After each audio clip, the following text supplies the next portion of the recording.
Mesdames, Messieurs, bonsoir. Le Maroc, officiellement désigné en tant qu'organisateur de la CAN 2025 à l'unanimité par les membres du comité exécutif de la CAF. C'est une élection, désignation, ou en tout cas élection parce qu'il y a eu vote, amplement mérité au vu des votes du COMEX qui se sont eux-mêmes basés sur le rapport du cabinet d'expertise diligenté à cet effet par la CAF. Nous sommes d'ailleurs procuré une copie de ce rapport que nous partageons avec vous dans cette émission. Et en parlant de candidature, certains pays, surtout un, ont jugé inutile d'affronter le vote final et ont donc choisi de se retirer la veille du vote. En tout cas, une chose est sûre, indéniable et factuelle, le choix du Maroc est unanime et il est surtout le fruit de longues années de dur labeur bâti sur une stratégie en béton, long-termiste et multidimensionnelle. Une vision d'un monarque à l'écoute de son peuple, pour reprendre d'ailleurs les termes de la lettre royale adressée par Sa Majesté le roi Mohamed VI aux assises du sport national qui se sont tenues à Srerat, c'est le 24 octobre 2008. Je le cite. « Il ne nous échappe pas que ce que le sport, toutes disciplines confondues, représente pour les Marocains et à quel point il est enraciné dans leur identité collective. » Fin de citation. Alors, pour le débat de ce soir, j'ai le plaisir d'accueillir des experts dans le domaine sportif. D'abord, un académicien, il est professeur-chercheur en management du sport à l'université Ibn Tufayl al-Qnitra. Professeur Abdelbast El-Hajwi, bonsoir. Bonsoir et merci pour l'invitation. Merci à vous de répondre à nos questions. Et j'ai l'immense joie d'accueillir avec moi ce soir deux confrère, Amine Lamri, journaliste au quotidien Le Matin. Bonsoir Amine Lamri. Bonsoir Khadija, toujours un plaisir. Largement partagé, et bien évidemment nous avons suivi vos analyses très pertinentes et au cœur des événements. C'était lors de la Coupe du Monde et vous avez accompagné nos Lions de l'Atlas. Merci encore une fois. Très bon souvenir. Très très bon souvenir. Et comment un autre journaliste, cette fois de 2e point, Mohamed Hamza Hchlaf. Bonsoir. Bonsoir Khadija, c'est toujours un plaisir d'être ici. Et encore renouvelé de vous accueillir. Merci de répondre à notre invitation. Alors voilà, donc il est question de parler de ce vote. Le Maroc consacré hôte de la CAN 2025. Peut-être un mot d'abord sur le timing. Pourquoi ce vote a-t-il autant tardé? Nous sommes quand même à moins de 2 ans de la tenue de cette CAN 2025. Amine Amri. Tout d'abord, il y a eu plein de retard par rapport aux visites d'inspection qui devaient avoir lieu fin 2022, mais qui n'ont eu lieu concrètement qu'à partir du printemps, c'est-à-dire à partir de mars de 2023, quelques-unes en février aussi dans les pays candidats. Il y a eu un aller-retour par rapport au dossier de candidature pour 2027, ce qui a un peu retardé aussi la procédure. La CAF n'a divulgué les 6 pays candidats qu'au cours de l'année 2023. Ensuite, il y a eu une annonce selon laquelle le pays hôte serait désigné pendant l'été, pendant l'Assemblée générale qui avait eu lieu en juillet. Puis on a retardé encore une fois jusqu'en septembre. Et là, fin septembre, le verdict est finalement tombé. Mais c'est vrai que c'est un peu en retard pour laisser un peu de marge pour les pays qui veulent organiser une Coupe d'Afrique des Nations. 18 mois, on va dire, ou 1 an et demi pour pouvoir organiser une CAN, c'est quand même assez serré, mais on a confiance dans notre pays, on sait qu'on est déjà prêt, même si le vote avait eu lieu en janvier, en février 2023, donc je ne pense pas que ce soit contraignant autant que ça.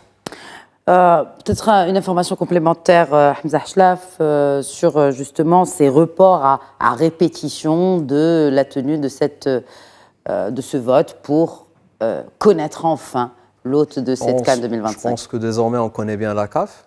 Il y a eu sûrement des bras de fer aussi, attention, par rapport au timing de l'élection. Une partie au sein de la CAF préférait justement et appelait à désigner le pays avant de changer la composition du comité exécutif. Et il y avait une partie peut-être qui voulait maintenir un certain jeu et qui voulait changer une partie du comité exécutif et après mettre en œuvre le vote. Je pense même qu'en coulisses, il y avait une tentative de pousser l'Algérie vers un seul dossier déposer un seul dossier de candidature, celui de 2017, et lâcher celui de 2025. L'Algérie s'est entêtée, il faut le dire, ils ont refusé, ils ont voulu jouer le jeu sur les deux. Et donc, je pensais ce Pour qu'il se y a retirer. pour se retirer enfin, entre guillemets, bien sûr. On se demande vraiment comment ça réfléchit, quoi. Et après, voilà, donc pas septembre, le Maroc l'a emporté en fin de compte. Haut la main. Et haut la main, voilà, à l'unanimité, amplement méritée, il faut le dire. Absolument. Alors, est-ce que le professeur Hajwi, et cela a été évoqué aussi par Amin Lamri, le temps qui reste avant cette CAN 2025 est quand même assez court.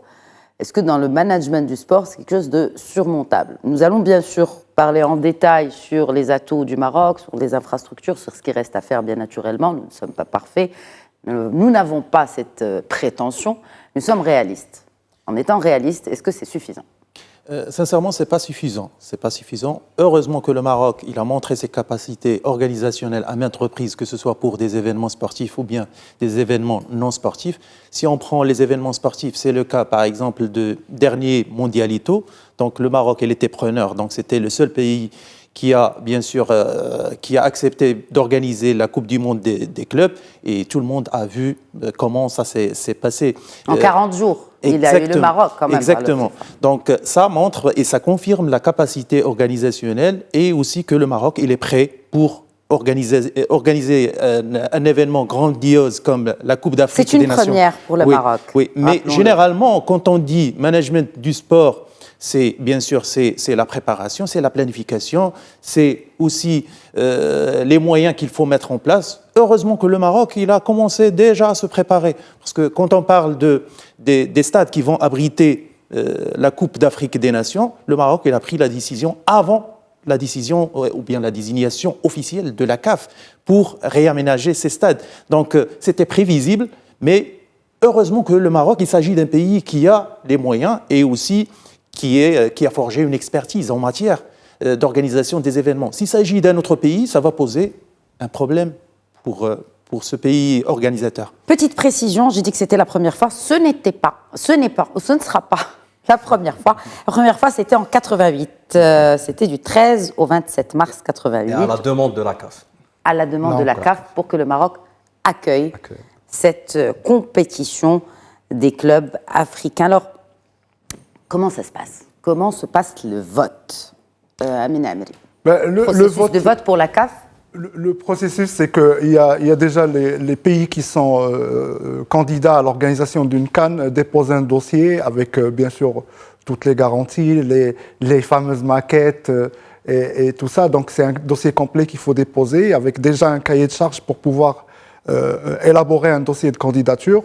Ce dossier-là est d'abord audité par les experts de la CAF qui font des déplacements sur place dans les pays respectifs pour évaluer l'infrastructure, pas seulement sportive, mais d'hébergement, de transport, les assurances et également la contribution qui est essentielle du gouvernement du pays, parce que c'est une décision quand même au niveau de l'État. Et donc, les autorités du pays doivent donner leurs garanties par rapport à l'organisation de la Coupe d'Afrique. Ensuite, tous ces rapports sont remontés, bien sûr, à la CAF, c'est une pratique relativement nouvelle, qui dépêche un cabinet d'audit international pour faire l'audit de tous ces dossiers-là. Ensuite, ce rapport final du cabinet d'audit est soumis au vote du comité exécutif qui est composé de 24 personnes. Si on exclut le président de la CAF qui n'a pas de droit de vote, il y a le secrétaire général et 22 représentants qui sont 5 vice-présidents, je pense, et autant d'autres membres qui sont là, qui votent par vote secret. Ce vote secret-là, évidemment, il est soumis pas seulement aux conditions sportives, mais la politique se mêle allègrement au football dans notre continent, tout le monde le sait. Et donc, à partir de là, le vote est secret. Personne ne sait pour qui, en principe, pour qui les membres du comité exécutif votent. Mais au final, même les résultats du vote ne sont pas officialisés, ne sont pas révélés par le président de la CAF lors de l'annonce du pays organisateur.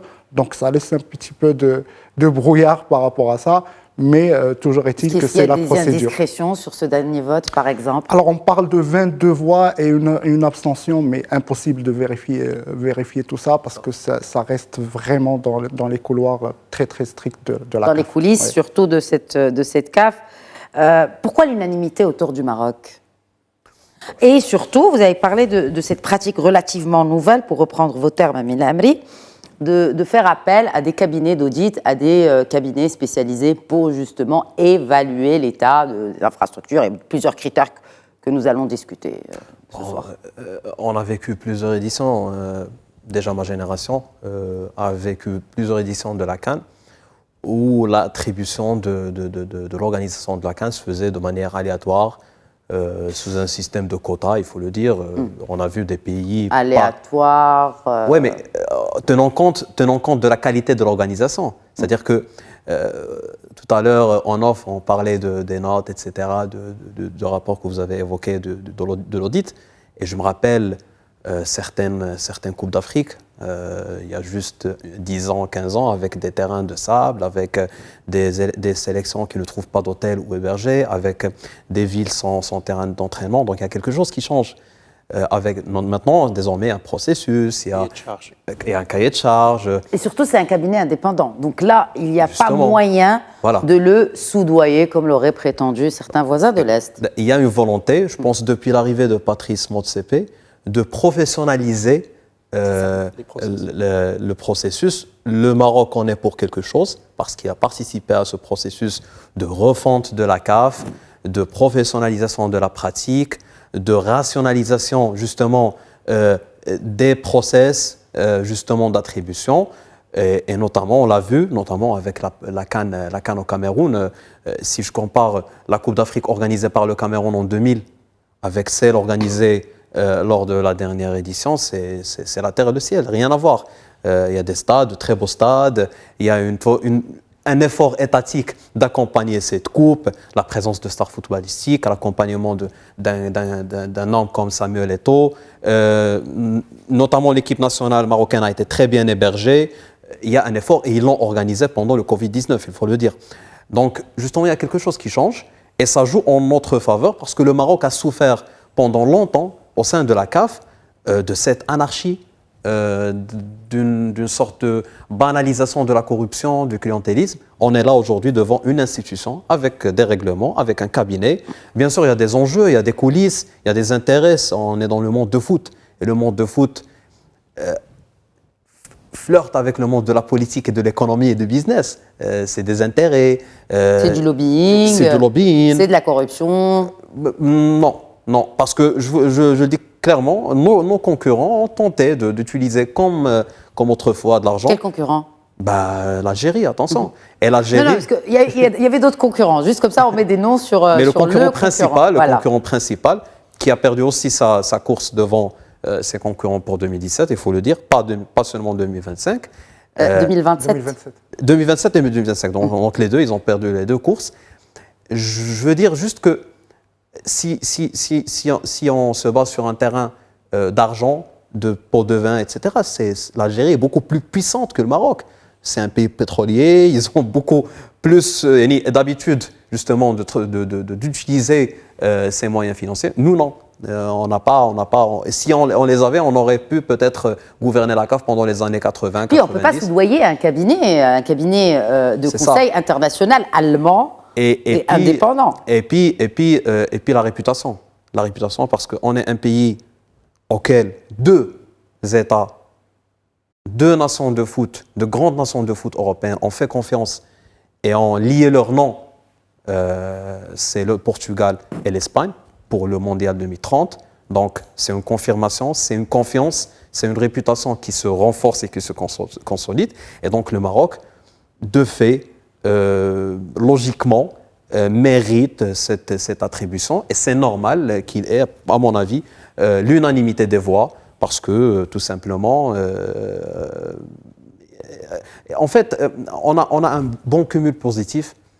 On a organisé plusieurs compétitions à la dernière minute. Le CHAN en 2018, on l'a récupéré parce qu'il n'y avait personne pour le récupérer. On a accueilli une dizaine, voire trentaine, quarantaine de matchs d'éliminatoires pour d'autres sélections africaines. On les accueille ici, hébergés, avec leur terrain pour jouer leur match et leur terrain d'entraînement, parce que tout simplement, leur stade ne répondent pas aux normes de la FIFA. Donc, déjà, le Maroc est habitué à organiser une CAN chaque date FIFA. Hein. Oui, Des mini-CAN. Une CAN féminine en 2022.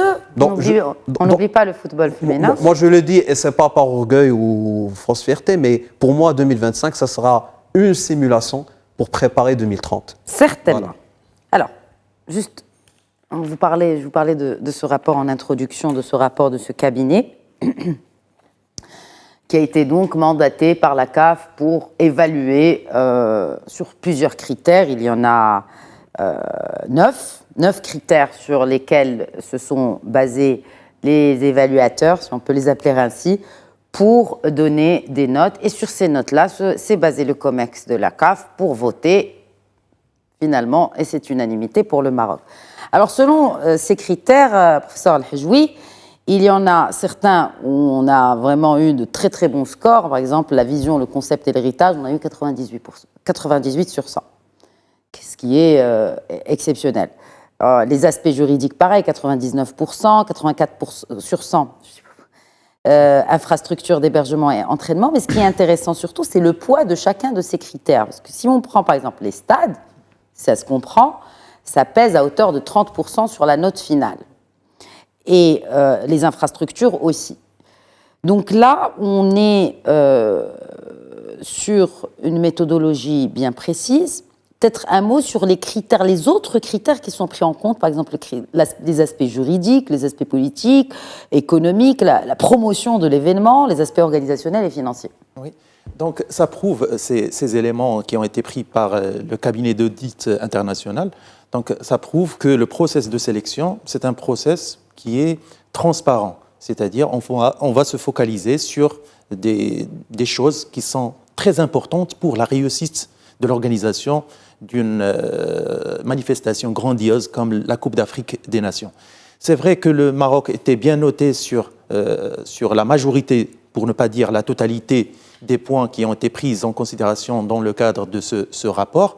Mais il faut dire que le Maroc, qu'on le veuille ou non, on a cité tout à l'heure, il a parlé des expériences et l'expertise qu'a forgé le Maroc en organisant la Coupe d'Afrique des Nations pour les U23. Il y avait aussi la Coupe d'Afrique féminine, et il y avait aussi le CHAN, il y avait aussi les Jeux africains en 2019. Il y avait beaucoup d'événements qui ont été abrités par le Maroc et les mini-CAN qui sont soi-disant organisés par le Maroc à chaque fois. Donc les équipes africaines ils viennent jouer les éliminatoires de la Coupe du Monde ou bien les éliminatoires de la Coupe d'Afrique parce que ces équipes ils n'ont pas bien sûr des stades homologués qui répondent aux normes de la FIFA, et le Maroc il était toujours preneur pour accueillir, bien sûr, ces sélections africaines, pour montrer que le Maroc, il est déjà prêt à tous les niveaux, que ce soit au niveau de la promotion, que ce soit au niveau des installations sportives, que ce soit au niveau des infrastructures de base, que ce soit au niveau de l'héritage et des aspects juridiques. Et la preuve, c'est les notes attribuées, bien sûr, à ces éléments-là. Alors, en ce qui concerne les stades, donc 6 villes vont accueillir la CAN 2025. 6 villes, Rabat, Casablanca, Marrakech, Agadir, Tanger et Fès. Des stades sont en cours de relifting. Amine Lamré, peut-être un diagnostic sur justement ce critère qui représente quand même 30% de cette note qui a été attribuée au Maroc. Et déjà, sans le relifting, on a eu un très bon score de 88 sur 100. Oui, il faut rappeler que la FIFA et la CAF collaborent conjointement par rapport aux standards d'accueil des matchs. Il y a un projet de la FIFA qui aspire à créer un stade international en normes internationales dans chacun des 54 pays africains membres de la CAF. Et je pense que dans ces normes-là, par exemple, la piste d'athlétisme n'a plus lieu d'avoir. Les stades doivent être couverts dans leur entièreté. Il faut un minimum de 40 000 places et un maximum de 80 à 90 000 places pour les matchs d'ouverture et de finale. Et donc, c'est dans cette optique-là que les stades, par exemple, de Rabat, Moulay Abdallah et le grand stade de Tanger sont actuellement en plein travaux pour pouvoir justement enlever cette piste d'athlétisme. Ouais. et augmenter la capacité. Par exemple, à Tanger, on va passer de 60 000 à 88 000 places, ce qui va faire quand même le plus grand stade du Maroc. Le complexe Moulay Abdallah va se doter d'un stade d'athlétisme à côté, parce que c'est quand même un complexe olympique, on va dire, parce qu'il y a aussi les salles couvertes de karaté, de volleyball, omnisport, etc. Et donc, c'est dans cette vision de modernisation et de mise au diapason avec les normes de la FIFA que le Maroc est en train de travailler. Comme a dit Hamza tout à l'heure, on bosse tous dans l'optique de notre rêve. Le rêve de toute la nation, c'est la Coupe du Monde, c'est d'accueillir la Coupe du Monde. Bien évidemment, on va accueillir la CAN, ce qui est la plus grande fête du football africain et qui est l'un des tournois les plus suivis au monde, malgré tous les problèmes et tous les soucis qu'il peut y avoir au niveau de l'organisation. Mais au niveau des stades, c'est vrai qu'il fallait absolument revoir plein de choses. Je suis un tout petit peu sceptique par rapport au complexe Mohamed V à Casablanca. J'y venais justement, j'allais vous interpeller dessus. Parce qu'on parle du stade de Casablanca, et puis ce sera vraiment c'est un challenge. C'est un challenge. Connaissant bien sûr les tout réalités d'abord, de ce stade de Casablanca. Je pense qu'il faut que le gouvernement, les autorités du pays tranchent par rapport au grand stade de Casablanca, parce qu'il faut une enveloppe financière, c'est un investissement d'État. Construire un stade ne relève ni de la ville, ni d'une fédération aussi puissante qu'elle puisse être. Construire un stade est d'abord une décision d'État, politique, parce qu'il y a aussi des priorités ailleurs, c'est normal. C'est une décision politique aussi. Exactement. Parce un contexte difficile. Oui, exactement. On vient de passer 2 ans et demi, presque 3 ans de crise financière causée par le Covid. Il y a une inflation générale dans le monde entier. Il y a plein d'autres, pas d'autres priorités, mais il y a des priorités. Et où est-ce qu'on peut caser la construction d'un nouveau stade, grand stade à Casablanca? Combien ça coûte?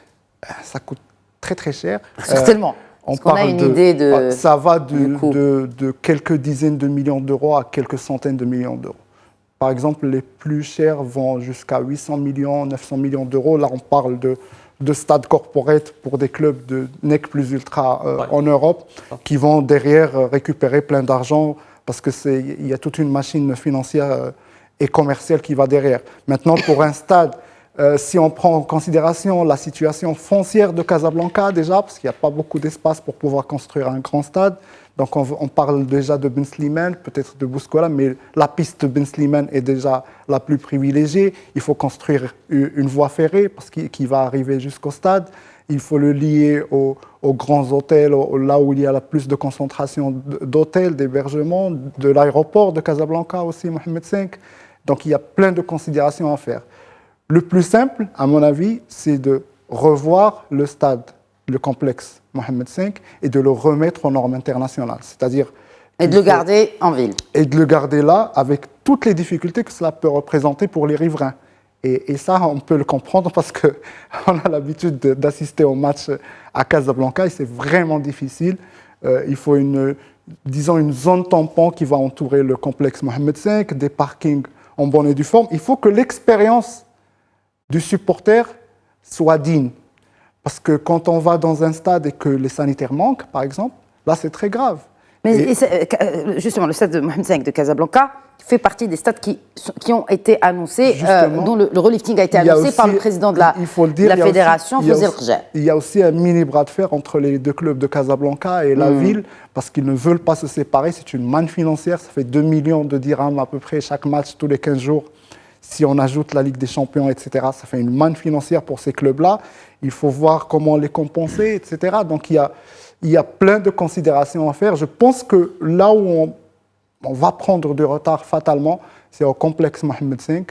Mais je pense que, comme a dit Hamza tout à l'heure, et c'est Hajoui aussi, quand le pays est mobilisé, on peut faire des merveilles. Mais si on peut éviter ça et travailler dans la sérénité, je suis preneur. Si on peut éviter les solutions d'urgence, en général, elles viennent avec leur lot de dysfonctionnement, etc.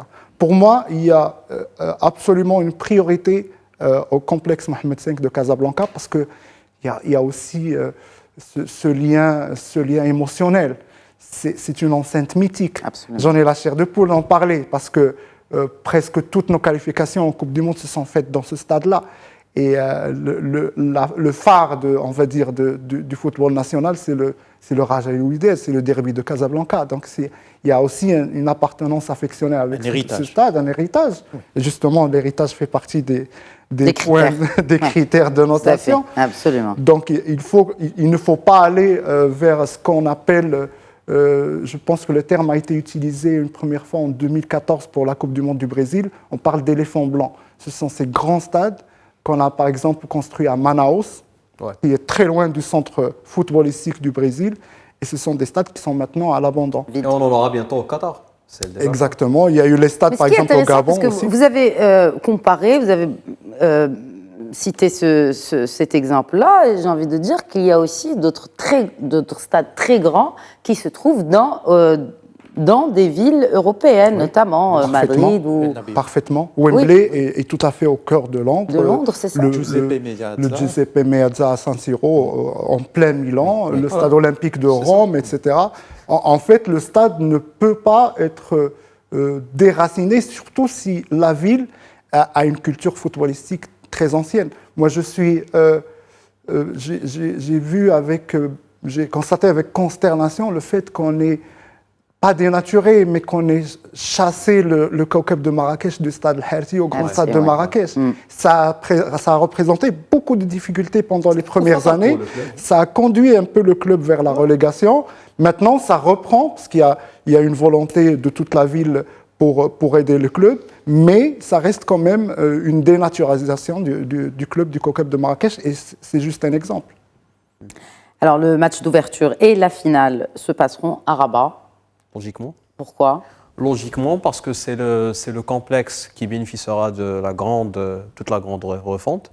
Bien avant le projet de la CAN 2025, il y a eu des travaux. Et puis avec la Coupe du Monde des clubs, je salue d'ailleurs les équipes qui ont mené les travaux. Moi, j'habite ici à Rabat. Et donc, je voyais, avant la Coupe du Monde des clubs, entre Qatar 2022 et la Coupe du Monde des clubs, des équipes de soir en enchaînement, matin et soir, pour justement mettre à niveau le complexe Moulay Abdallah, avec les nouvelles portes, une nouvelle structure, etc. Donc les travaux ont déjà commencé bien avant, des vestiaires qui ont été retapés en moins de 2 mois pour être prêts pour la Coupe du Monde des clubs. Et on l'a vu, le stade est déjà, moi je le trouve, c'est un très beau stade.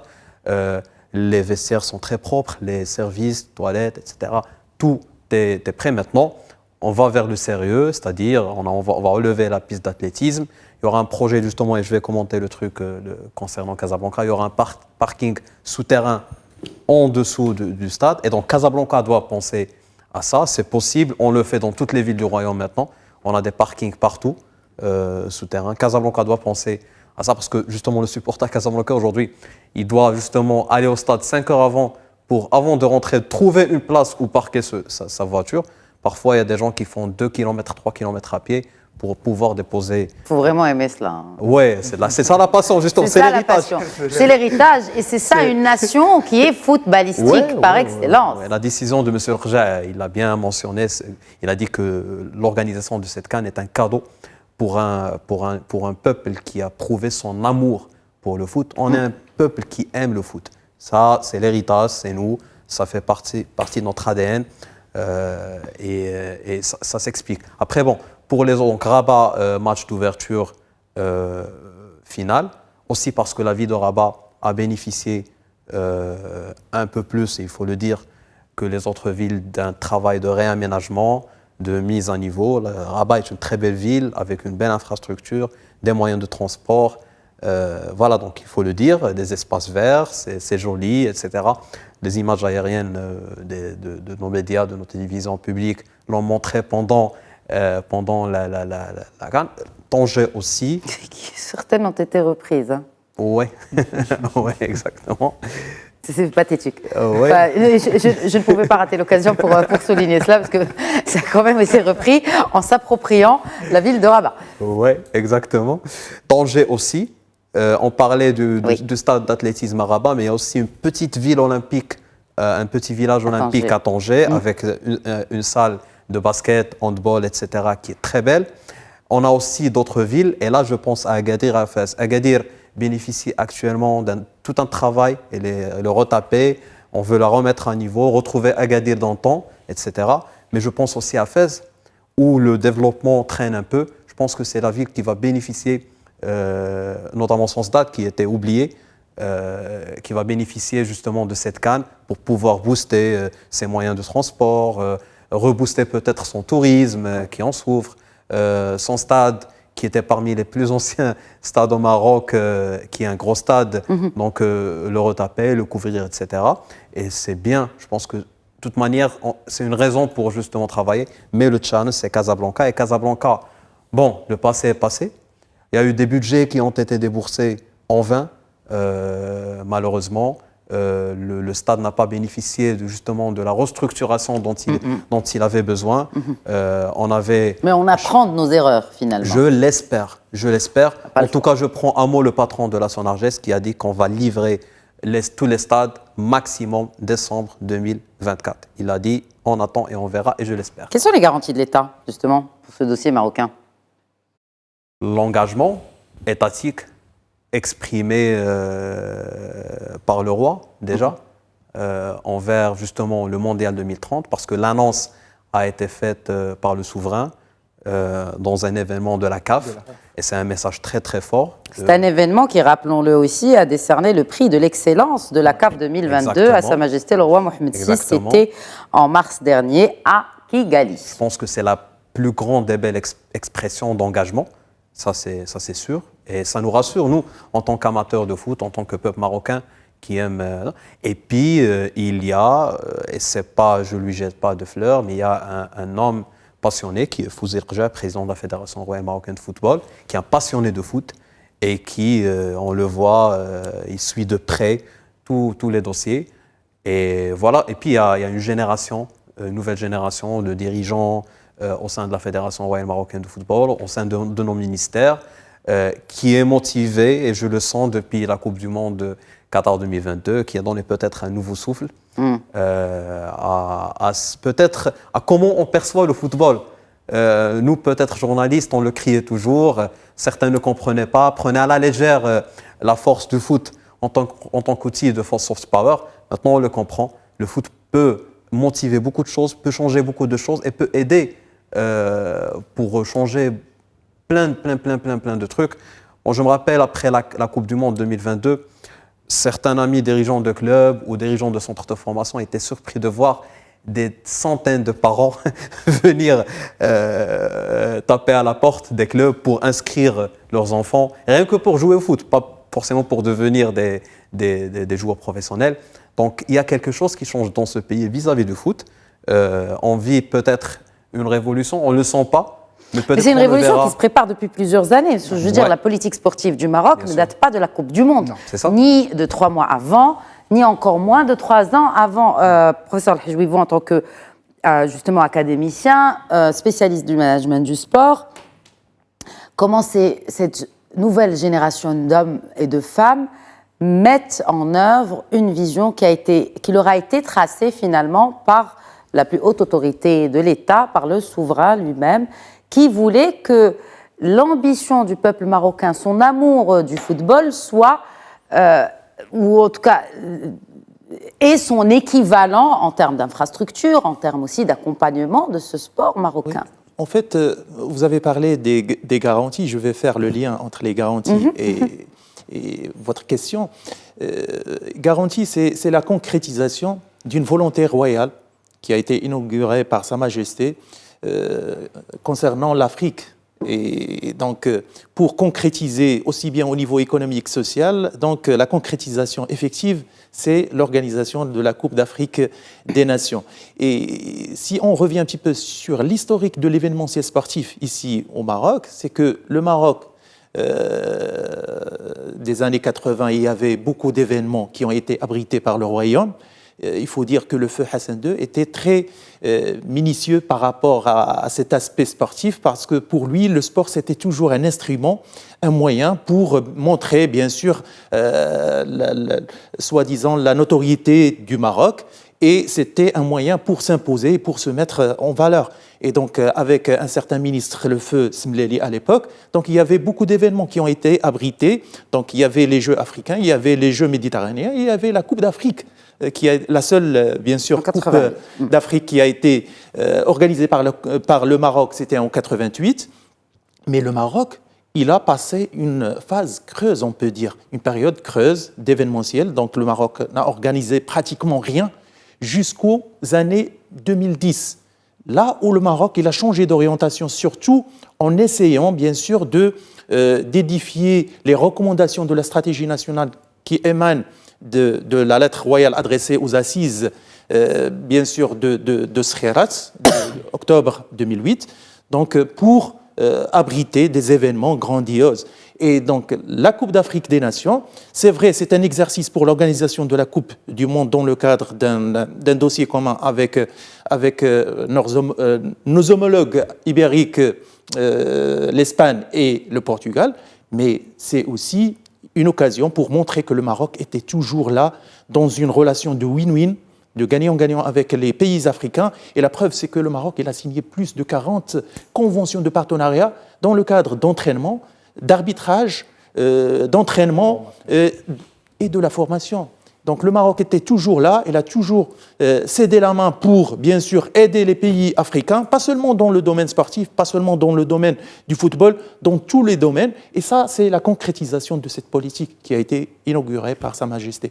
D'ailleurs, au moment où plusieurs pays africains attendent la moindre occasion pour qu'un pays traîne dans sa préparation pour organiser une CAN, pour justement récupérer une édition, en 2019, le Maroc s'est pratiquement désisté, même s'il y avait une offre de la CAF pour qu'elle récupère la CAN, et il a soutenu officiellement le Cameroun, il a accompagné le Cameroun pour pouvoir garder sa CAN et l'organiser. On pouvait organiser la CAN 2019, on le sait, on avait les moyens pour faire des manœuvres, etc. Mais il y avait du respect pour un pays frère africain avec qui on a des liens, parce que tout simplement, il y a cette conscience depuis le début de cette politique africaine en matière de football, il faut le dire depuis 2016-2017, cette entrée en force, mais justement en coopération avec nos amis africains, avec des dizaines de signatures de partenariats pour construction de stades. Il y a plein de choses que le Maroc a fait en Afrique que les gens ignorent peut-être. Il y a des stades qui ont été construits avec l'aide du Maroc, des stades d'entraînement, des centres de formation, justement des programmes de formation en partenariat avec certaines fédérations africaines. Et justement, nos voisins algériens doivent comprendre, c'est comme ça qu'on construit un lien fort avec nos amis africains, et pas seulement en argent. L'Afrique est en train de changer, les mentalités en Afrique sont en train de changer et évoluer. On le sent, on le voit partout, justement, que ce soit à travers le sport ou à travers la politique, la culture et plein d'autres domaines. Et pour confirmer ce qu'a dit M.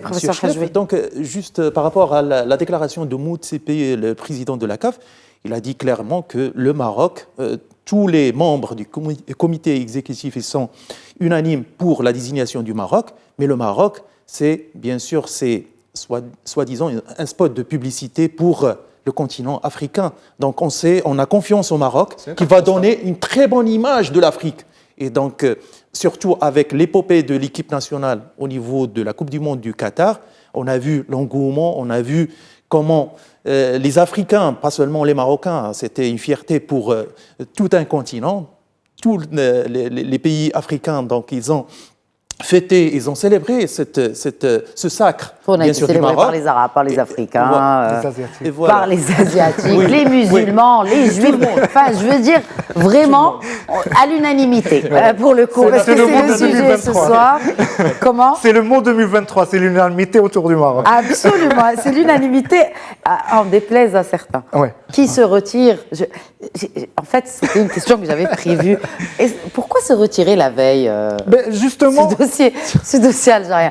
Pourquoi se retirer la veille alors que, bon, juste pour revenir à ce rapport, c'est quand même eu sur la notation de ce cabinet 13 points d'écart. Hein. Ça, c'était bien avant le retrait. Justement, je me permets de revenir sur les garanties, par exemple, que les autorités d'un pays donnent en fonction de l'organisation d'un événement. Que ce soit à la FIFA, par exemple, pour la Coupe du Monde, ou à la CAF, les garanties, par exemple, elles sont juridiques. Par exemple, l'entité de la CAN, qui est une entité légale créée justement pour l'événement, doit jouir, par exemple, de facilités au niveau fiscal, de facilité au niveau des douanes, par exemple, parce qu'il y a plein de produits qui vont être importés et qui vont venir à l'effigie de la CAN 2025. Ce sont des choses très spécifiques. Parmi les garanties aussi, c'est la garantie de l'entrée au sol des délégations qui vont venir et la garantie d'avoir le chemin aérien le plus court. C'est-à-dire, s'il n'y a pas de liaison directe, il faut la créer. Et si on ne peut pas la créer, à défaut, avoir au minimum une toute petite escale avant de pouvoir venir dans le pays hôte. Ce que, malheureusement, on n'a pas vu, par exemple, chez nos voisins. Ça ne s'est pas passé au niveau du Chan. Il y a eu le retrait du Maroc parce qu'on n'a pas pu se déplacer à travers la compagnie aérienne officielle de la Fédération. Il y a eu des pourparlers ensuite avec Gianni Infantino, le président de la FIFA, pour la CAN U17, qui a permis en quelque sorte d'avoir un vol direct, mais dans une autre compagnie. Et ça, il y a des retombées commerciales sur la fédération. Il faut que quelqu'un paye à la fin par rapport à des accords qu'on a officiels avec nos sponsors. Et donc, c'est par rapport à ça qu'il faut que le gouvernement du pays, que les autorités du pays qui vont accueillir un événement de l'envergure de la CAN, de l'envergure de la Coupe du Monde, il faut qu'ils donnent des garanties à la Confédération ou à la Fédération internationale qui va leur octroyer ce droit-là. Et c'est une responsabilité, en fait. C'est pour ça que, pour ces garanties-là, je pense que le Maroc est le seul pays à avoir le plus de liaisons directes avec les pays africains, ou du moins où la liaison est la plus courte, parce qu'on fait en général une petite escale pour rejoindre le Maroc, sauf pour des pays, par exemple, de l'Afrique orientale, où on doit passer obligatoirement par le Golfe à Dubaï ou à Doha pour pouvoir rejoindre le Maroc. Mais ça, ce sont pour des considérations purement commerciales des compagnies aériennes, etc. Il y a des compagnies qui ont fait défaut, je pense à l'Ethiopian Airlines, par exemple, qui faisait beaucoup plus de liaisons. Mais toujours est-il qu'il faut des garanties qui sont confirmées, on va dire, par justement la politique dont parlait Hamza, la politique du Royaume d'aller vers les pays africains frères.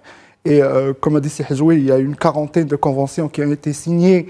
Ce n'est pas un hasard si ces conventions-là ont été signées soit dans la foulée d'une visite de Sa Majesté Lansoro, soit dans la foulée d'accords commerciaux et politiques avec ces pays-là. Ce n'est pas un hasard, ce n'est pas au pif qu'on choisit ces pays avec lesquels on fait des conventions. On montre qu'on est garant d'une relation saine et stable et basée sur un intérêt commun, la fameuse formule win-win. Et c'est dans ce contexte-là que l'Afrique a commencé à changer de vision par rapport au Maroc. En 2016, on a réintégré la famille de l'Union africaine et c'est à partir de là que beaucoup de pays voient aujourd'hui le Maroc non pas comme une terre d'émigration, mais plutôt comme une terre d'accueil ou un deuxième pays. Et ils sont très nombreux dans cette configuration. Et je pense que c'est dans ce registre-là que les votes, bien sûr basés sur des critères objectifs, mais aussi basés sur des intérêts stratégiques, sont allés unanimement vers le Maroc. Ce n'est pas un hasard que le président de la CAF dit que la candidature du Maroc pour accueillir la Coupe du Monde est la candidature de toute l'Afrique. De 54 pays de l'Afrique. Exactement. C'est ce qui a été annoncé par... Il y a d'autres garanties, on peut les ajouter. Le climat, par exemple, le Maroc, il va abriter la Coupe d'Afrique en mois de juin.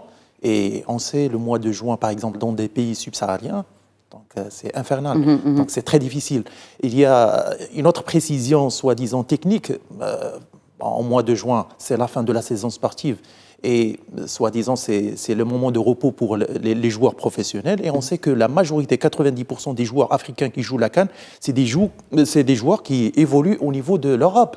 Et donc, ces joueurs qui viennent, bien sûr, en Afrique, la question de distance, ça compte énormément pour les techniciens et pour les entraîneurs. Donc, on sait, il y a 12 kilomètres qui nous séparent bien sûr du continent européen, donc ça ne va pas poser un sérieux problème pour les joueurs. En parlant de ces 12 kilomètres, cette candidature commune, vous l'avez dit, les 54 pays membres, donc dont le Maroc, n'est-ce pas, soutiennent cette candidature commune du Maroc avec l'Espagne et le Portugal pour accueillir la prochaine Coupe du Monde en 2030.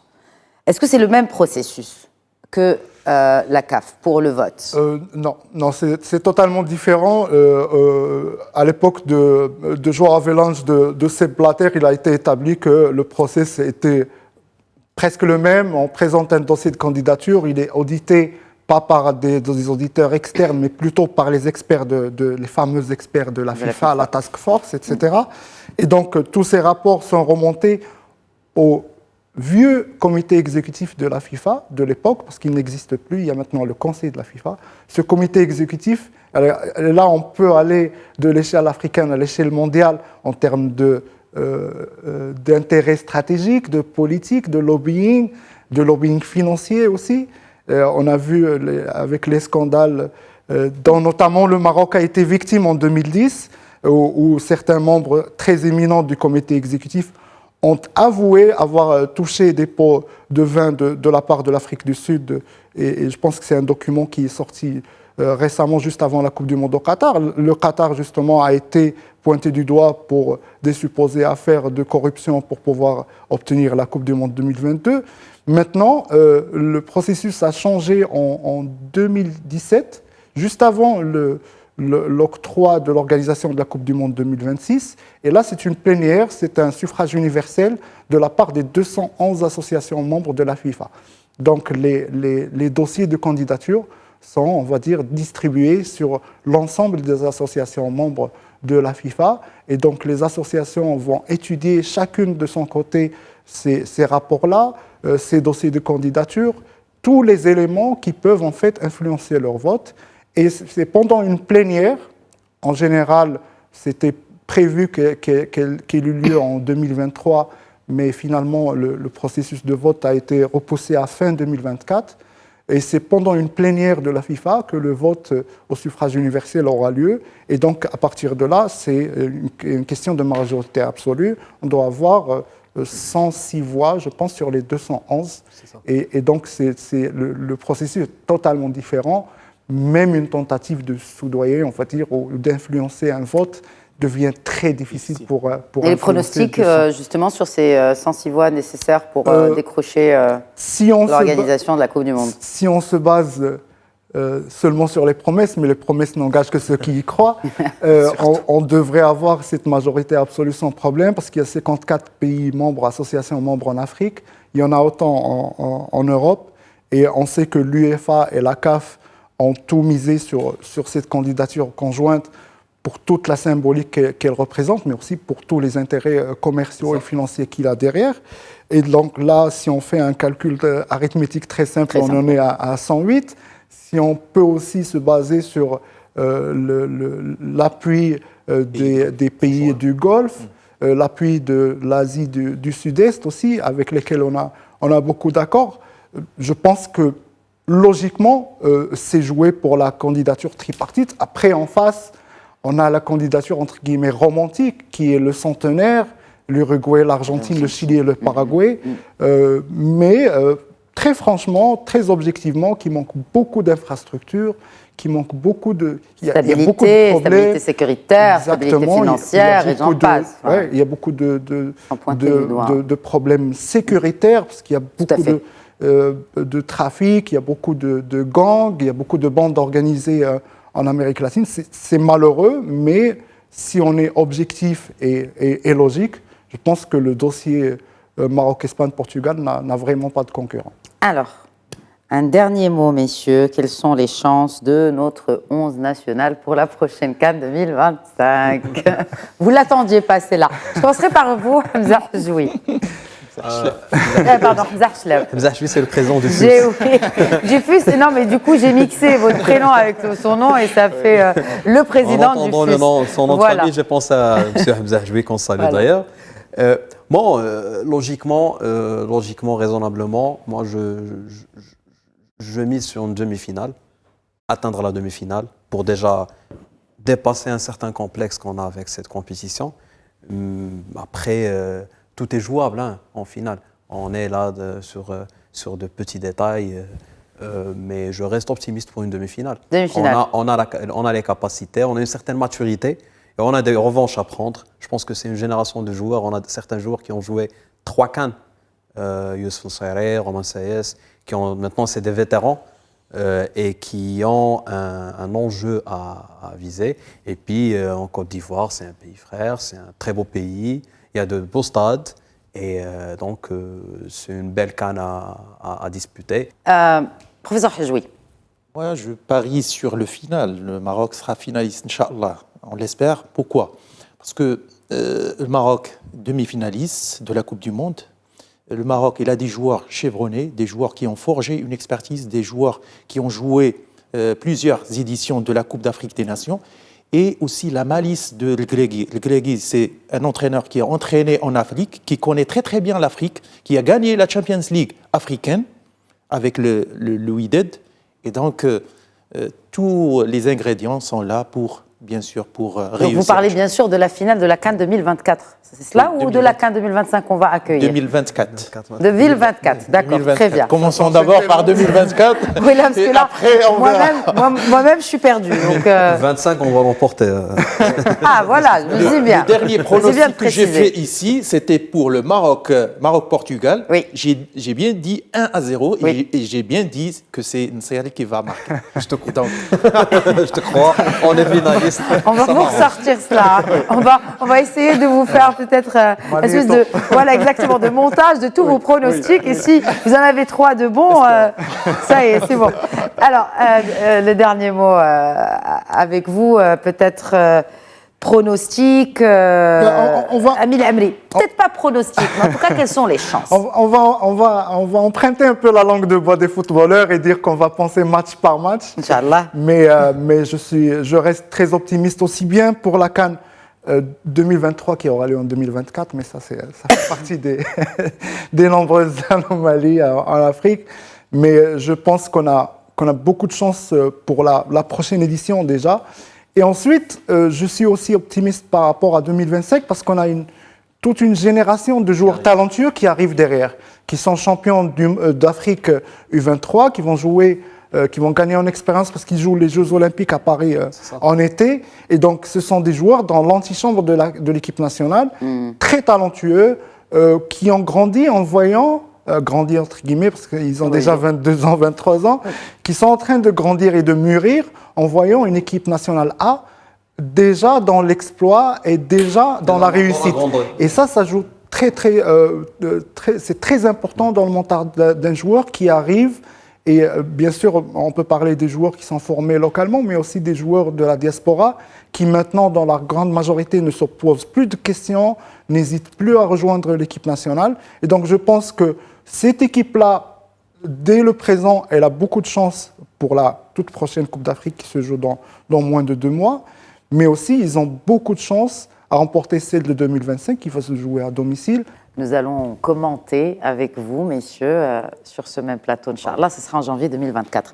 Encore une fois, merci beaucoup, Hamza Hlaf, Merci à vous, professeur c'était un Hedjoui, plaisir. et à vous également, Amine Amri. J'apprends beaucoup en votre compagnie dans ce monde qu'est le football, mais c'est un monde et ça fait partie de notre ADN, nous, en tant que Marocaines, en tant que Marocains. Merci à vous pour votre fidélité à Questions d'Actu. Et j'ai presque oublié de vous souhaiter Eid Maulid Moubarak Saïd. À vous.